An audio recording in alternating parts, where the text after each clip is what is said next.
So y'all, let's talk about the scene in episode 11 with Damon and Simone, when Damon runs to Simone's room after she is clearly visibly distraught emotionally in a very heightened place, and reacts to her teammate telling her, you got 20 minutes with Jordan and then we're going out to celebrate because you just qualified for this pro tournament and it's amazing. Let's talk about that.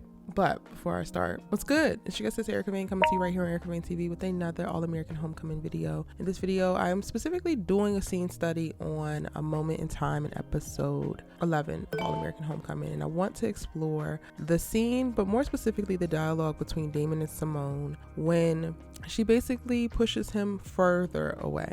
So in the moment, as I mentioned, Simone's teammate wants her to go out to celebrate. She can't even really enjoy the fact that she was able to hit the goal that she has of qualifying for this pro tournament. She feels, or looks like she feels, kind of numb in the moment, and it happens, right? Like she just went through this huge breakup. Jordan was a very, very big part of her life, a very, very big part of her pulling her life together and getting back on track, a very big part of her figuring out how to love herself and honor herself and truly accept herself for all of the decisions that she was making, mistakes, correct decisions, whatever was going on. Jordan has been a big piece in helping her through that, because he was able to continuously love her and create space for her to love herself and accept herself, right? So it's totally understandable how she's numb in achieving this goal, but then still feeling like something huge is missing because she just removed a big part of her life from her life. Now all of this is playing out in a common area at the dorms, and Damon happens to be doing homework and he overhears and sees this happen. Simone makes a mad dash for her room because as she's been fighting to, hide from her emotions, not feel her emotions, this is a moment where she does. And when Damon arrives at her dorm room, she literally just leans in to embrace him. And it's not because, she's just so deeply in love with Damon and the romance. It's because she needs this hug. She needs support. She needs help. She needs to feel something other than this grief that she's been feeling. And I totally respect it and love it. However, the fact that it's coming from Damon, where there is already an emotional entanglement, which could have or could not have something to do with the decision to, separate from Jordan, it just makes it all complicated. It makes it just a heavier burden. And you can see this really play out physically, because while she embraces him for a moment, she gets that need filled of like, I need a hug, I need to feel loved. And then once that is done, it's like, oh wait, but not by you. And I honestly thought that the dialogue here was really, really, really dope. Let's take a listen. I'm going through some stuff right now, and I'm having a really hard time handling it on my own. And honestly, y'all, it wasn't until I rewatched the scene a few times that I really registered what I think she's saying. Aside from the breakup and the pain that comes from that, when we think back on Simone's history in this series, Jordan entered her life, and while it was a little bit interesting to start, they were just hooking up and doing what teens do, and she made a mistake and lied and then came clean. Very quickly, Jordan decided to not let her go through things alone anymore. And everything that she had experienced, every struggle that she had from that point on, she had somebody, even when she didn't have her mother. Even when she was struggling with, battling the expectations placed on her and the teen pregnancy and all of the missteps it was seeming like she was making, she had Jordan, she had somebody. Fast forward to her going away to college and coming to Brixton. Jordan isn't there, but he's still there in the background doing the best he can, and enters Damon, another man who is not allowing her to go through the anxiety attacks alone. It's not allowing her to go through struggling to find a place on this team and excel in this new space alone.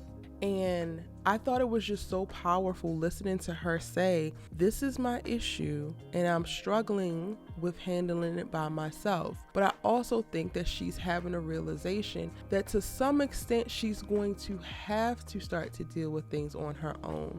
And this is where you get the catch-22, y'all. It's beautiful to have community. It's beautiful to have platonic love and to also have a relationship and to have your people. But at the core, at the very deep down basement bottom level, we have to be able to trust and love ourselves through our stuff. If we condition ourselves to only be able to get through the tough times, to navigate tough thoughts and negative opinions or whatever, hinged on the support of others, then when there's no one there, or when relationships shift, or when life just starts lifing, you are left to drown without a life raft. And it is so important that we try to be our own life rafts, as well as building community and trying to have large, super life-saving ships with other people. And honestly, that's what I'm seeing in the scene when she says this. She goes on to say, I can't talk to you about it. And part of that is because Damon has become a crutch. And if she's in a place where she's trying to navigate not leaning so heavily on people, right? Not leaning so heavily on Jordan because I just broke up with him. Not leaning so heavily on Damon because that could compromise my relationship that's now over. So I don't want to go there. She says, I can't talk to you about it because she has to start to process it. She has to deal with it on her own. Now, when Damon decides to apologize and call everything out, I'm like, this is perfect, bro, but this is not the time. Unfortunately, it is not the time for y'all to have this conversation. And the moment that he mentions respecting the boundaries with her and Jordan, not knowing that they're not together, that is, I think, the emotional inflection point in the scene that sends her to an even more agitated place, just given what we know about the circumstances. What really starts to draw me in is Damon says, what, we can't support each other anymore? And it's just like, yeah and no. I thought this before Simone even started to speak. I literally was like, yeah and no. And I know it might seem harsh. I know it might have cut like a knife, but Simone saying, I need you to figure yourself out without me, and then saying, and I need to take care of myself without you, was some of the most powerful lines we have seen in this series. And while it could land hurtfully, it is so true, y'all. It's so true. It's a very slippery slope. It's a very, very easy line across of like building community and support, and then creating a space where people become your crutch. And I'm interested to see in the next 2 episodes like how they continue to explore this, because I am still a very big supporter of the platonic relationship between Damon and Simone. But I completely understood what she's saying in this moment of like, it can't be all on me and it can't be all on you to fix each other's issues. You can support each other through things, but at the end of the day, we have to be able to hold ourselves down first. And I think this is going to be important for Damon to process, because this is going to help him understand where he's at when he makes the decision to get into a relationship with Thea. Is this a knee-jerk reaction? Are you looking for just someone else to fill Simone's spot of like that nurture and taking care of you? Are you able to figure out yourself for yourself? And what I love about this for Simone is people were like, oh, she just ran back to Damon. I'm just like, I don't know what y'all just watched, because that is not what happened. But okay, go off and not. But she's taking an active step to like, I'm not just going to throw myself into anything. Even if it's just you supporting me as a friend, let me create some space and some distance so I can process what are the things that I need to be able to bring to the table for myself before I look for and lean on others to do that for me. Very, very emotional scene. Very, very dope. It also creates a lot of confusion for me in reference to where these characters are going to go as they respond to the fallout from this. And we'll continue to talk about it.